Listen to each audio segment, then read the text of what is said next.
மன நிறைவு. எனக்கு இப்படி ஒரு மனைவியை கிடைச்சிட்டா, நன்றி ஆண்டவரே. எனக்கு இப்படி ஒரு கணவனை தந்தீங்க, நன்றி ஆண்டவரே. குறைகள் இருக்கலாம். விண்ணக தந்தை நிறைவுள்ளவராய் இருப்பது போல நீங்களும் நிறைவுள்ளவராய் இருங்கள். மத்தேயு நற்செய்தி 5:48. வீட்டுல குறை இருக்குங்க, அந்த குறை குற்றமா மாறுதா?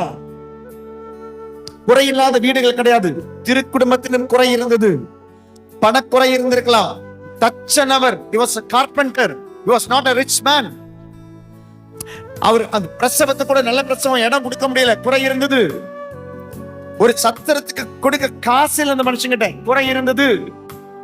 ஆனால் அன்னை மரியாள் அதை குற்றமாக பார்க்கவில்லை. பணம் இல்ல, குற்றமாக பார்க்கவில்லை. நீ எனக்கு ஒரு குழந்தையை பெற்றெடுக்கல, குற்றமாக யோசிப்பு பார்க்கவில்லை. குறைகள் இருந்த குடும்பம் தான் திருக்குடும்பமும். ஆனா இன்னைக்கு சில வீட்டுல போகும்போது நமக்கே சந்தேகமா இருக்கும், இவங்க என்ன ஒரு நிறைவுல வாழ்றாங்க.